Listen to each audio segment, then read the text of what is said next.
Listen for that keyword to go fund to yourself. 2:30 is the next chance for you to win. And then 30 past the hour until 5:30. So, listen. A lot of money coming your way. Listen closely. Guardians are having a hard time. They are trying to avoid the sweep this afternoon. 9-5 was a loss last night. That's 3 in a row out in California against the Angels. And they were losing quite handily to the Yankees before that. I think the White Sox, my White Sox, and your Cleveland Guardians are, I think they're leading in losing skids right now in Major League Baseball. So they're having a tough time. 4:07 is the game this afternoon that will finish this series. And the Guardians are obviously hoping to get one win out of this before they head up the highway and play the A's in Oakland for 3 games. And then they'll come back home on Tuesday to play the Padres. Padres are who beat the Cincinnati Reds last night. But nobody was talking about the game other than the dude who caught the ball while he was bottle feeding his baby. Yeah, that was impressive. Jacob Kingsley is the guy, and he's sitting there right next to his wife, and he's got a little kid in his lap. He's wearing like the dad vest with the kid on it, and they're taking in the game, and he's got the bottle in the kid's mouth, and it never breaks contact. Reaches up, grabs the foul ball. Pops it up. Nice job while feeding the baby. Wow. Holds the bottle, no spillage, baby in perfect bliss, and a souvenir. That's sensational. That is. I mean, safety first, obviously. Saw the ball pop up and just wanted to keep him happy. Did my best to protect him at the same time. Reached a hand up, had some fierce competition, but baby first. He probably didn't even know what was happening, but this will be a great memory to share with him. It's his first Reds game, and so we have the certificate there too, and so it'll be awesome. It was like the coolest thing ever. All game I've been like, watch those balls, and he took the job seriously. So the baby's happy, I'm happy, and I'm just impressed. I'm like, who is this man? Mm-hmm. It's really awesome. It is a wild piece of video, yeah. And a couple other people go for the ball, too, but obviously they let the guy have it. I think it would have been funny. You know, you've seen grown men fight children for foul balls at baseball games. It would have been great if the other guy who had gotten contact with that foul ball had fought the guy for the ball. Yeah, he's throwing punches while still feeding the That's baby. right. And the whole time, he's like Kramer driving the bus. I'm fighting him off with this hand, and I'm still driving the bus. You're Batman. That's right. I am Batman. So, yeah, this guy, Jacob Kingsley. Boy, you really want to get out of the house, by the way, when you take a baby to a baseball game. Especially in April. Right. Yes. Like, in I can Cincinnati. understand June, maybe May. Yeah. But April, you're like, we got to get out of this place. And we do. So, Guardians will play this afternoon out there and hope to avoid the sweep against the Angels. Some people are calling it the curse of Chief Wahoo. Was Chief Wahoo renowned for cursing people? I know there have been a lot of people it's the curse cursing because of Chief Wahoo. Because Chief Wahoo's gone and the name's gone, that's why there's this big slide. We moved the headstones. Basically. But didn't move the bodies, just the headstones? Okay. Why? Why? Okay. Well, good for them. Hey, by the way, today is National, I couldn't help but see today's National Clean Comedy Day. So just keep in mind, everybody, tonight, I don't know if you could promise that at the Bill Squire High or Dry Comedy Hour tonight. I don't know how squeaky clean that's going to be. Do you guys observe Clean Comedy Day down there in Tremont on Thursday nights? I didn't know it was Clean Comedy Day, but I can do a clean set. I don't know if the rest of the comics performing. I don't know if... I was going to say, you're going to have guys, they're going to have 3 minutes of material. You want to hear a good clean joke? Yeah. I want to hear a good clean joke. Do you have one? Oh, I got hots. Offer one up, bud. What's a clean joke? This is a clean joke that's about cleaning. What's a clean joke that's not a dad joke? Oh, there's no such thing. I got that. But there this are. Is a dad joke. Yeah. Okay. I spit in all my cleaning products because I want to be part of the solution. But that's a dad joke. I didn't. Well, you put me on the spot with the not being a dad joke. No, but I assume you got a whole set of clean material. Bam Bam's you can check that out. That's an all entirely clean album. Yeah. They're not all dad jokes. Well, what's something off that? I have a. Let's see. I don't know. You have an whole album. I know, but it's like out of context, like pulling something out of the air to do is, when you're not doing stand up, it's weird. Right. You're doing sit down. I just got a condo. So got a nice view, a lake view. This lake, so not the best lake, but I like watching the helicopters look for bodies. Yeah, there you go. I like that. They drop down and they with that claw and got him, dropped him. Yeah, it's rigged. Mm-hmm. Okay. This lake, so not it's a lake view. Yeah. Sure. Well, anyway, that's today. I have a good one. Do you? No, you don't have to. No, go ahead. My dad was a gambler, and you learn your lessons differently going up in a household with a gambler. I'll never forget this. When I was 10 years old, I was taking a math quiz, and one of the questions on the quiz was, 11 is a number that is only divisible by 1 and itself. 11 is an example of a prime number. Prime number. Yes, that's what they were looking for. 10-year-old Mare wrote, double down. Right. True story. Yeah, of course. Yes. We had a little... you hit on 11. We had it was for Nintendo, Super Nintendo. It was a Caesars casino game that my dad would play. Have I never told this story on there before? On Super Nintendo. Yeah, it was. I think it was called Caesar's Palace, and it was a casino game. Mm-hmm. And looking back at I can see the box of that. Yeah. I don't think I ever played the game, but the box always stood out at when I'd go to rent games or go to a video game store or something. So it was a casino game, and you had a little guy. Super Caesar's Palace. That's what it was. Super Caesar's Palace. You had a little guy who you could walk around and play Keno or blackjack or poker or whatever. And at that age, I was okay at adding, so blackjack was always my game of choice. Where I know how to add to 21. Yeah. But now as an adult, and I think back on it, I was like, I bet this was a compromise in my parents' marriage, where my dad was gambling too much, so my mom bought him a video game or something. It was just do it at home for free. Can you just try it this way? Because unless my father went out and bought that for himself, as a grown man who can just go to the casino, maybe he won it. He might have won it. He might have won it from a casino. They give away prizes and stuff. Yeah, maybe. On our way back from Mexico, my father-in-law was across the aisle from me, and he plays a lot of cards. He's very, very good. Wins money, is in tournaments, the whole thing. And the whole way back, again, it wasn't a super long flight. I mean, Cancun to Detroit is about 3.5 hours. But the whole time, on the video screen in front of him, he was playing video poker. Mm-hmm. I would look over and he's just tapping. Going. Yeah, just going. No movies, no nothing. Video poker. He's practicing.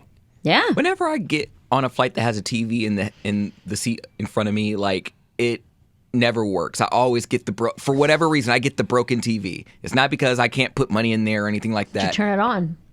It's on. Because I'll even ask the guy next to me. Did you try unplugging it and plugging it back in? Oh my gosh, shut up, you guys. I'll literally ask the person next to me, and he'll be like, oh yeah, you do this? He's like, oh, yeah, yours is not working. I'm like, of course. I get the broken one.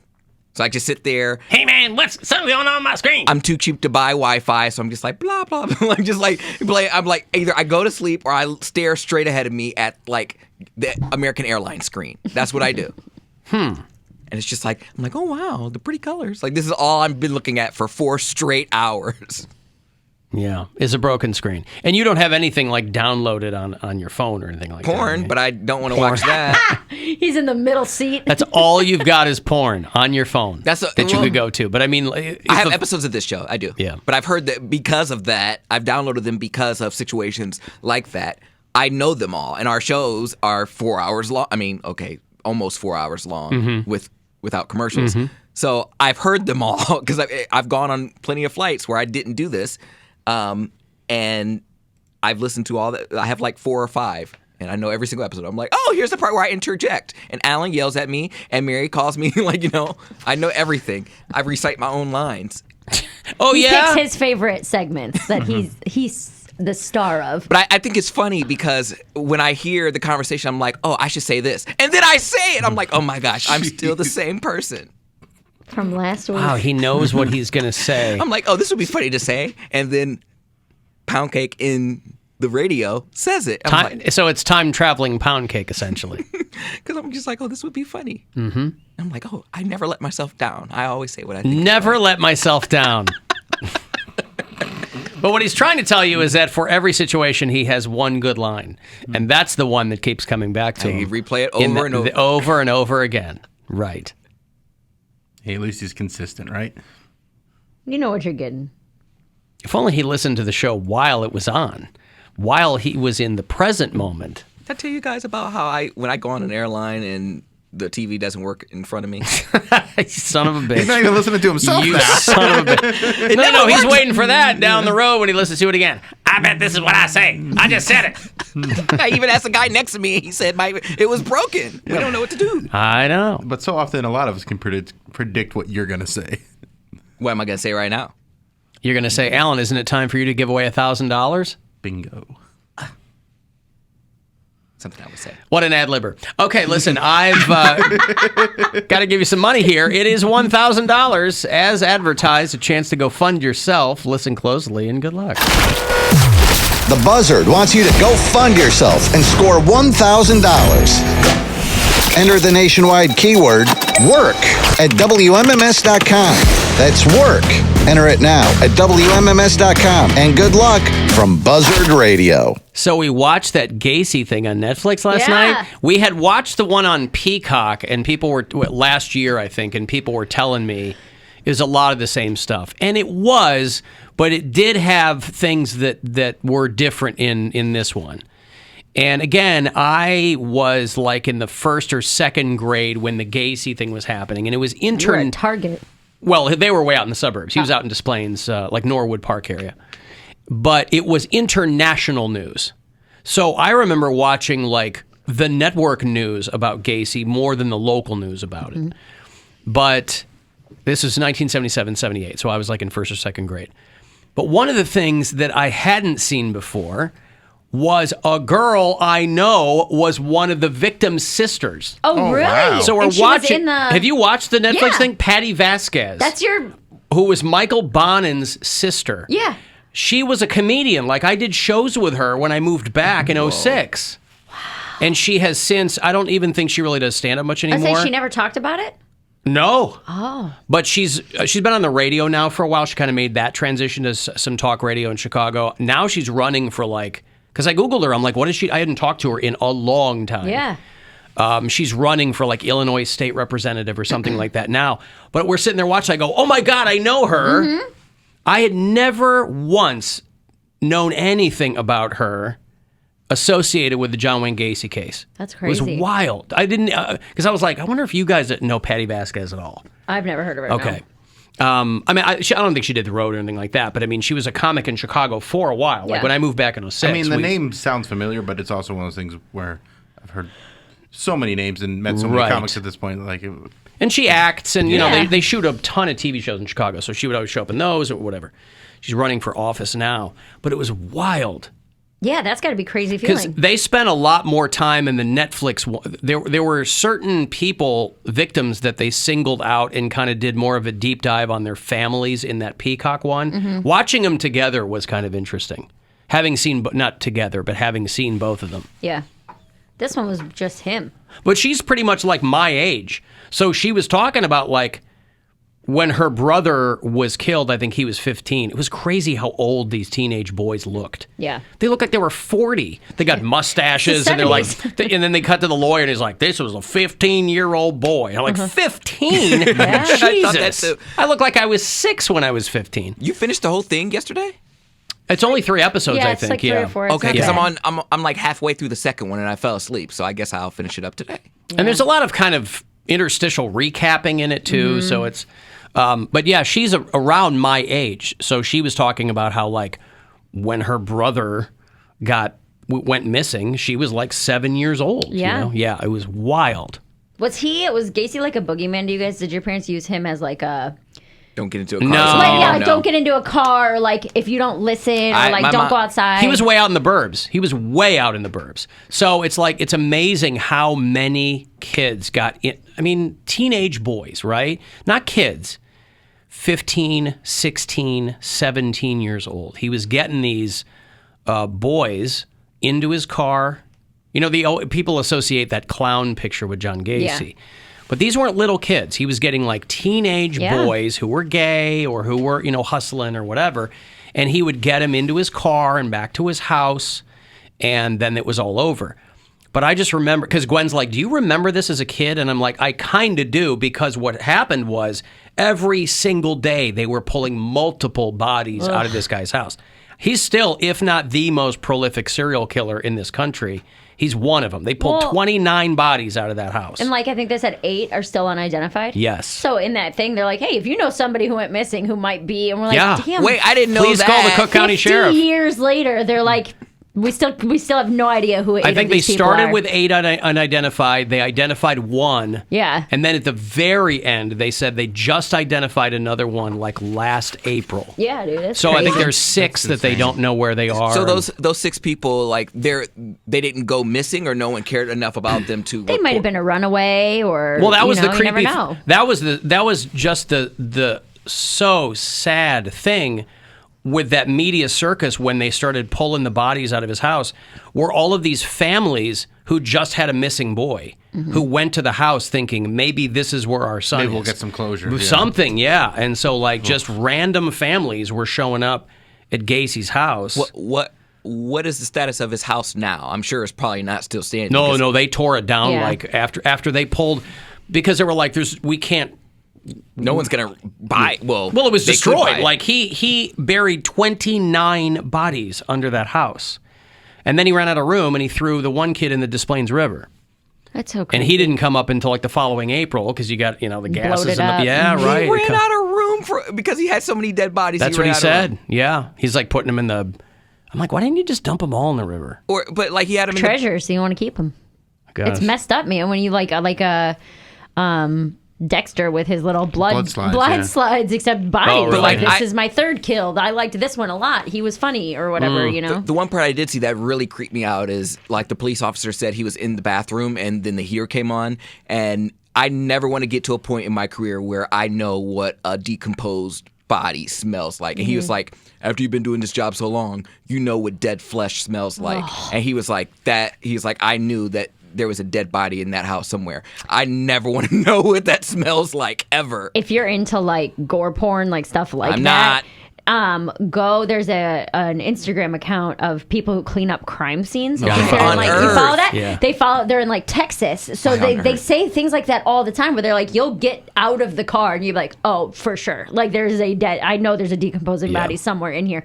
But they post like gruesomely graphic pictures. Like the first time I started following them, it was like a chair that a body had been sitting in for weeks, and when they pulled the body off the chair, there was like flesh sticking to it. And they stuff. like grew into the chair. Yeah, they'll post straight up post pictures like that, but they'll do Or like shotgun brains on the wall. oh and, god, yeah. but they'll do Why do they do that? Why is because that? people are into that kind of People stuff, like man. it because there's a lot of. I mean, look at how gigantic the crime genre is. It is, and like, it triggers me because this is with podcasts and documentaries and all these TV shows.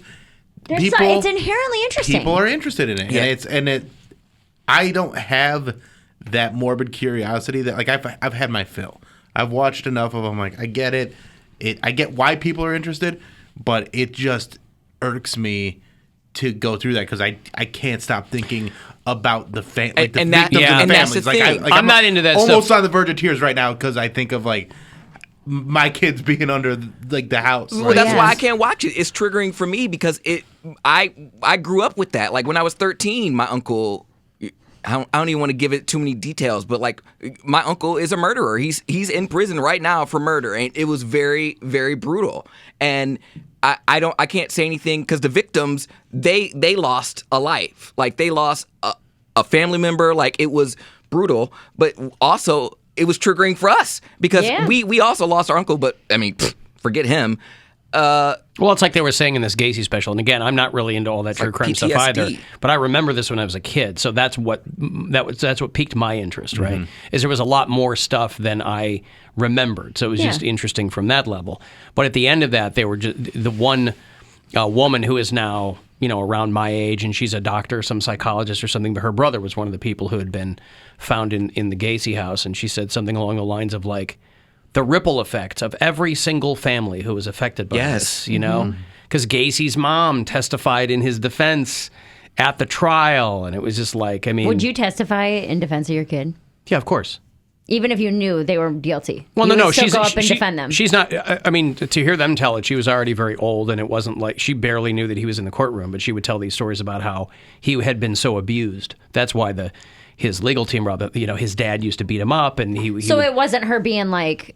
He didn't do it. No, it wasn't that. Okay. No, it was more like, this is why he ended up the way he did. Because at that point, you're trying to get him off of death row. Paint a narrative. That's right. Yeah, but even that's going to probably not happen. So they killed him in prison? Or did they kill him, or did he die in prison? He got after 13, he was on death row for 13 years. I had just gotten out of college, 1994. Huge crowd in Joliet outside the prison out in the suburbs.